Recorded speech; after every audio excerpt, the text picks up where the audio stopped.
Hey guys, welcome back to the Letter to Life podcast. I'm your host Jordan, I'm your host, Gio. and in today's episode, we will be covering anxiety. Yep. So, Gio, what does anxiety mean to you? To me, anxiety is whenever you have some type of uneasy or nervous feeling pertaining to something that is to come, or an expectation that you're having for something that hasn't happened yet. And I think also personally, anxiety for me comes about in different forms, different stages, and different ways. Because like I can have anxiety about taking a test, I can have anxiety about you know failing a test or something like that. But on the flip side of that, I have social anxiety. So the fear of being in front of like large crowds and like large groups of people, that really puts some type of anxiousness inside of me. Yeah. But I think that kind of goes away when I'm in a position of authority, or for example, if I'm hosting something and I know there's going to be like a big crowd. Whenever I have that administrative hat on, all of that goes out the window for me. So what does anxiety mean to you? Um, I will say I also do have social anxiety, but that's something that I've developed in college.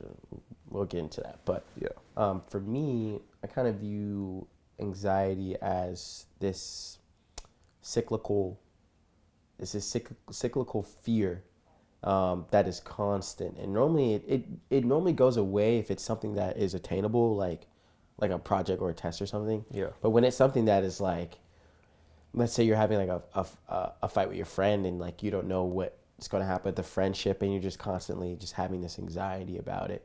It's something that it's like you get to a point and then you kind of start falling off again. You start thinking about it too much. Yeah.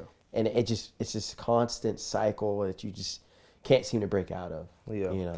And I think in a way that kind of relates to overthinking. Well, I know in my case for overthinking, because I can sit and think about so many different outcomes and so many different possibilities of things that haven't even happened yet. Yeah. And me continuously overthinking about it, it just makes me more anxious. Right. Whether that be, if I'm going to take a test, I have to think, okay, well, what type of questions are going to be on the exam? Or if I go to this place, like, am I going to run into this person? Or, just anxiety overall as it pertains to that. Yeah. But I think when it comes to, anxiety showing up in different forms and different ways for different people, I would say in addition to social anxiety, do you have any other types of anxieties, or is it just like social anxiety for you? Um, I think it is more social anxiety. I do tend to have anxiety about like hard conversations. It's not that I can't have them, but I tend to start to overthink about them, and that's when the anxiousness comes in. And it's not that I don't have the mechanisms to have that conversation. It's just like, what if I say the wrong thing? What is the outcome of this conversation? Are we still going to be the same? The relationship's still going to be the same after we have this conversation. Yeah. But like, I have anxiety when I go home. You know what I mean? And it's like, like you said, I hope I don't run into this person. Like, I can't tell you how much, I'm like at the Waffle House or something, or at the mall. I'm like, dang, I hope I don't run into this person, or like going out to parties, and it's like that's the worst. I don't know what type of anxiety that is, but that is the worst one.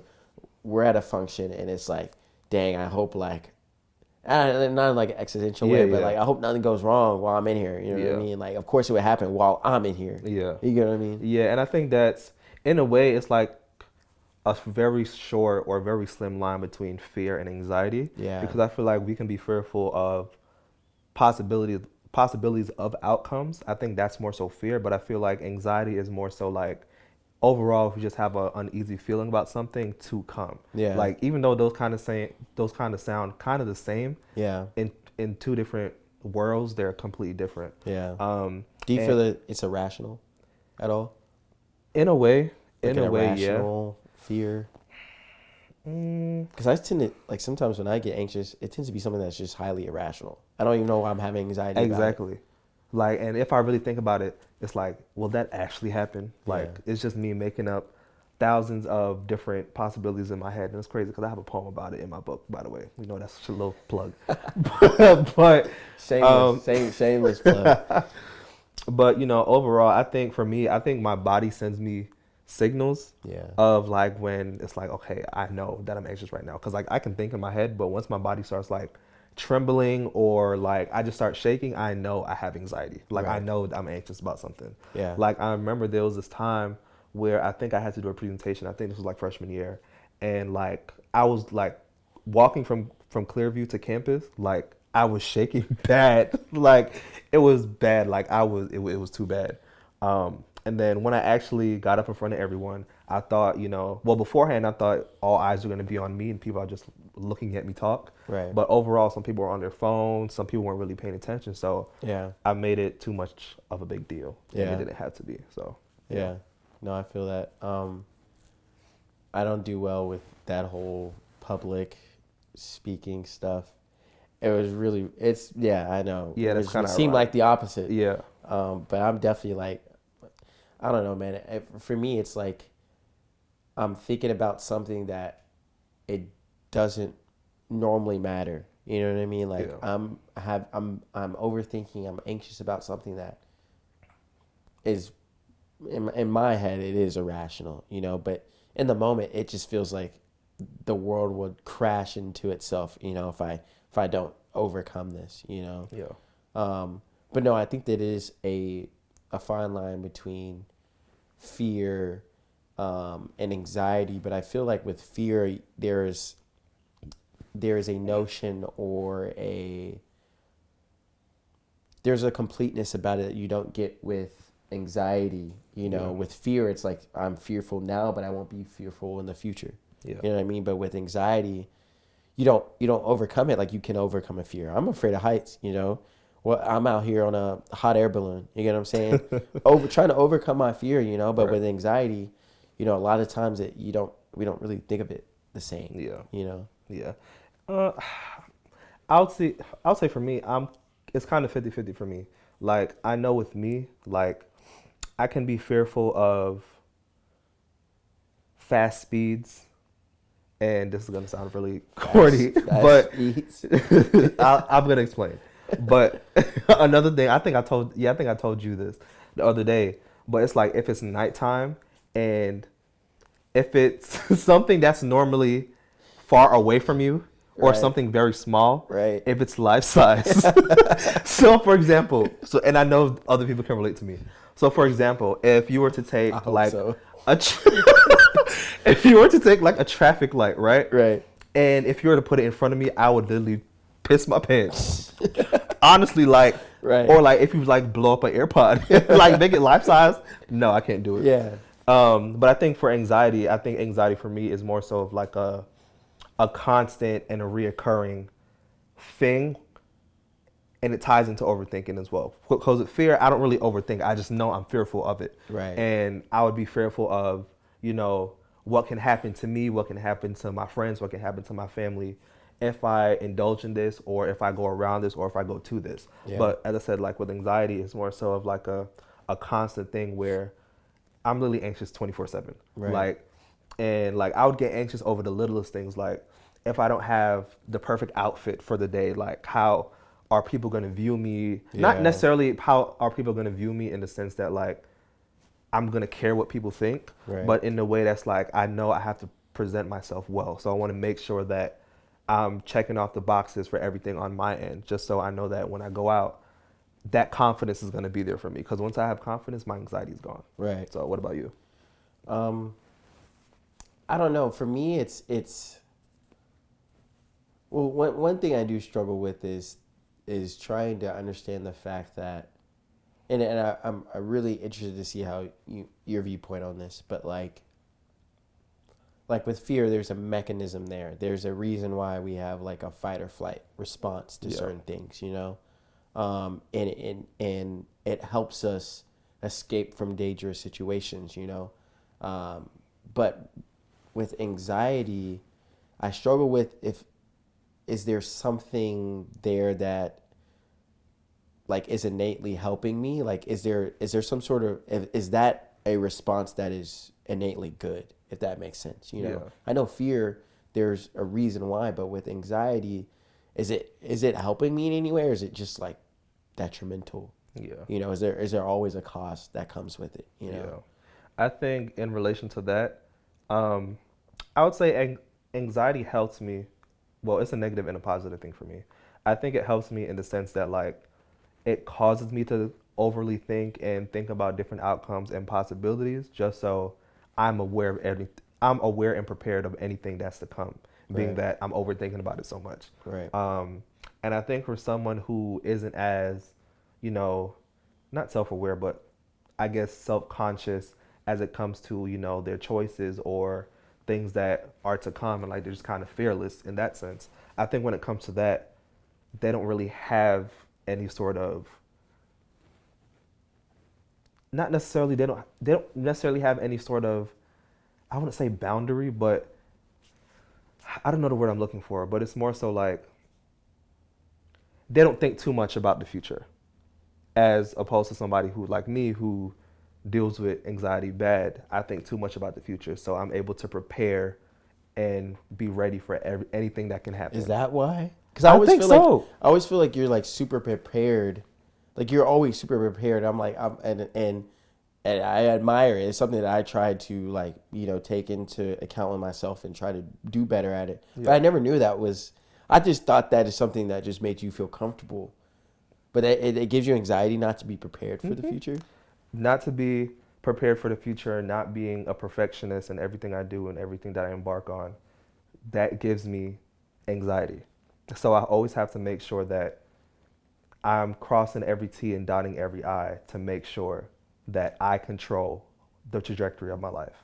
Really? Yes, because I don't want to go somewhere and I don't know, like, I don't know what the stakes are. I always want to be as hyper aware as possible. And anxiety is my driving force behind that. Yeah. And, it's a good and a bad thing because sometimes I don't want to constantly overthink about things. I just Right. want to kind of just experience life as it happens. But on the other side, I always want to make sure that I'm prepared for anything that's to come. So I think that is why I'm so prepared for anything. That's why I'm so um, hands-on and tactical when it comes, not tactical, but calculated when it comes to different things, different events, just anything in general. I think that's why.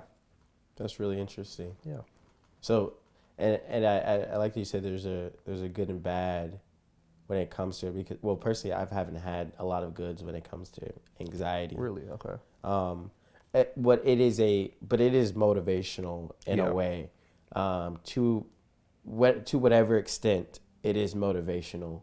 But I don't know if it's necessarily like a good coping mechanism. If Mm, because I feel like that's what it really is. You have a challenge. You have something in the way, and anxiety is a byproduct of that yeah. of your thinking, and it does push you to be better and to do better. But like, at what cost? I feel like with that, it's always a cost that I'm having to take into account. Yeah. And it just starts to chip away at your mental sometimes, especially when it's like back to back to back. You have, and this is like prime time for college students. Yes. This is when they burn out, is because you have things back to back to back to back. Yeah. And if you're a person with, anxiety and you have really bad, this is not a good time for you. And I'm sure for people that do struggle with that, midterms, finals, this is like one of the worst times to be a college student. Yeah. And I'm pretty sure, a month ago when we were all taking finals, it's like we know that we know the feeling of being anxious of failing a test or anxious of making sure that we've retained all the information throughout the entire semester to make sure that we pass the test to get that good grade that we want to, then go ahead and pass the class. But I think, as you said, like with anxiety sometimes being like a motivational thing, I think when it comes to that, uh, anxiety in a way feels like, in my opinion, it feels like a innate behavior for me, because I think, excuse me being anxious, it allows me to. This is going to sound very ironic, but it allows me to think more clearly. It allows me to think.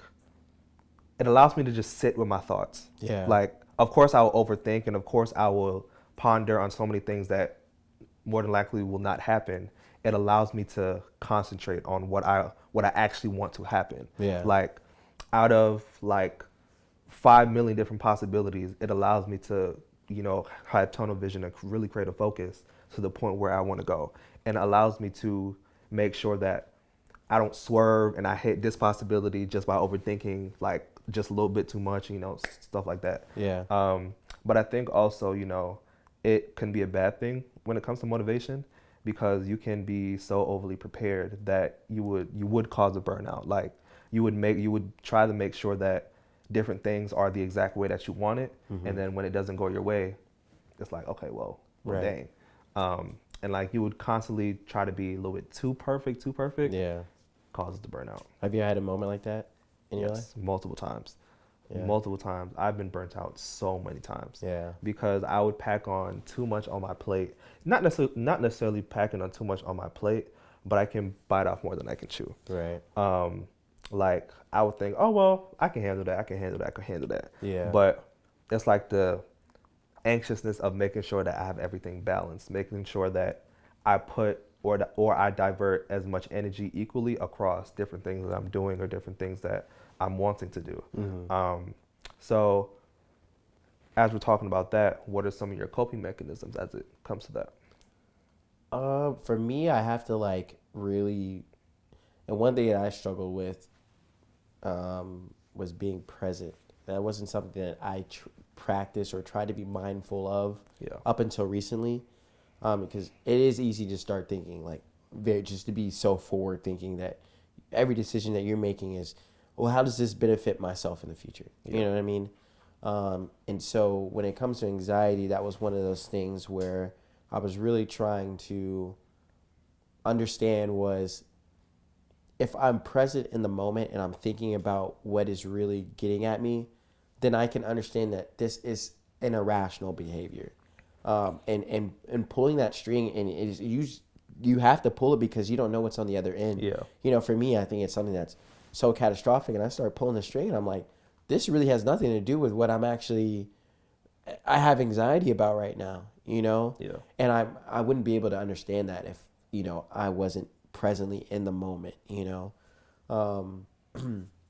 But as far as like burnout, that wasn't something that I experienced up until like recently. And it was one of those things where I was trying to be better. I was comparing myself to someone that I wasn't, and it was causing a lot of anxiety for me to make the right decisions, to be in the same conversation as said person, and that was really detrimental. Like I said, it came with a cost. Sure, I was making all the right decisions, I was making all the right moves, and things were coming to me. It was fruitful. Yeah. But at the same time, and I know, I'm not gonna say his name, but one of our really good friends, he's like, don't be a public success and a private failure. Yeah. You know what I mean? And I was living that. And, it regardless of what it looked like to the outside, it came at a cost. And that anxiety had a lot to do with that, but being mindful and present in the moment, I understood that I didn't have to compare myself to someone else, and I started pulling on that string. And what I found out was, I don't have to be that person. All I got to do is beat my past self. If I'm doing that, then I'm growing. Yeah. I'm being a better person, and that really has helped to alleviate my anxiety. Yeah. But that's me. What is there coping mechanisms that you use?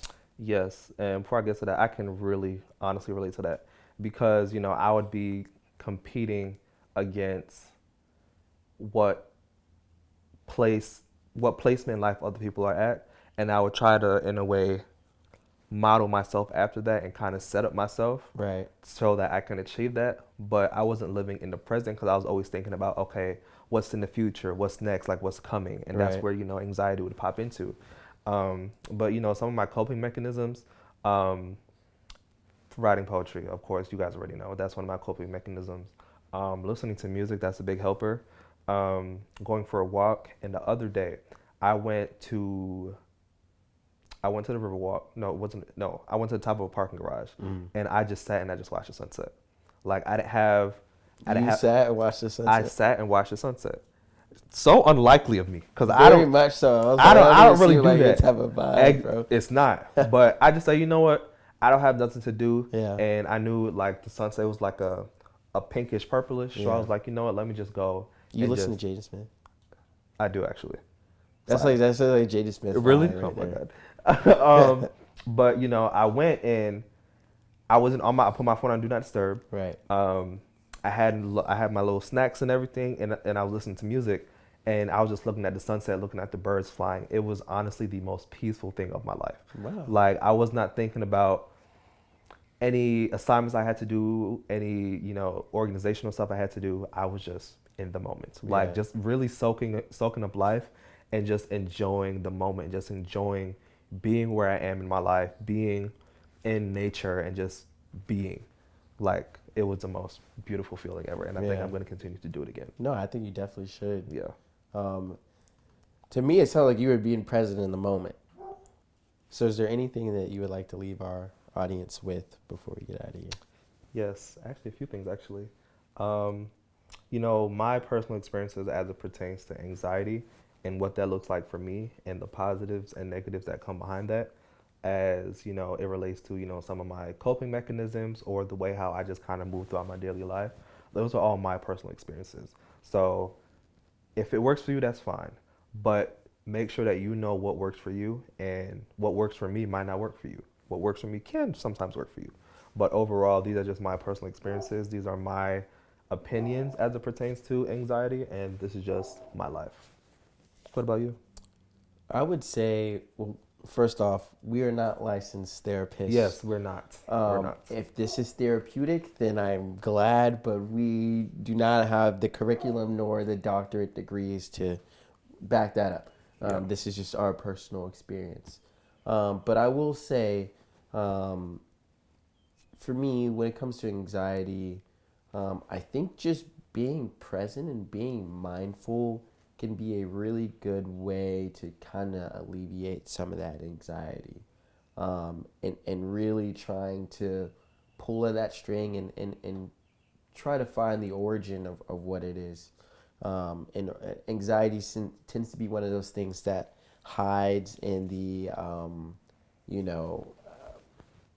seriousness of life, but when you start to pull at it, you realize it's something that is really not that serious. True. So trying to understand and pinpointing where that's coming from. So, yeah. Yep, most definitely. Well, thank you guys so much for tuning in to this episode of the Let Us Live podcast, where we discuss anxiety. I'm your host, Gio. I'm your host, Jordan. And you've been watching Let It to Life. Say bye. Okay. I'm dead. Ready? You're doing the outro, right? Yep. Right. Thank you guys so much for... Wait, damn. Okay. There's raw dog in it. All right, ready? No, warm up. No, nothing. I'm going to have to do like 3, 2, 1. Okay. 3, 4. Do you want me to just count? Yeah. 3, 2, 1, go. This is take one, though. Okay. Exactly. You drive me crazy with this. Thank you guys so much for tuning in to another episode of Let It to Life. I was about to say, I gotta do that over. Told you gonna do this shit. I told you gonna do this little shit. Thank you guys so much for tuning in to this episode about anxiety. I said that wrong. I meant to say Let It to Life first, then anxiety. Okay, let's do it again. Thank you guys so much for tuning in to the Let It to Life podcast. Why is this every time, Gio? I don't know. Every time. I could never be an actor. I'm sorry. I could not. It can never be serious. I'd fuck up the whole movie. Oh my gosh. No. Okay. Thank you. Thank you so much for tuning in. Oh my God. Thank you. Thank you guys for tuning in to this episode of the Let Us Live podcast, where we discuss anxiety, some of our personal experiences from it, and some of our coping mechanisms as it pertains to that. I'm your host, Gio. I'm your host, Jordan. And you've been watching Let It to Life. Thanks so much for watching this episode about anxiety. I'm your host, Gio. I'm your host, Jordan. You've been watching Let It to... Oh, okay. Yeah. Okay. So easy. Okay. All right, ready? Thank you so much for tuning in to this episode as we discuss anxiety. I'm your host, Jordan. Yeah. Bro, at least you should know your name. Okay. 1, 2, 3. Thank you guys so much for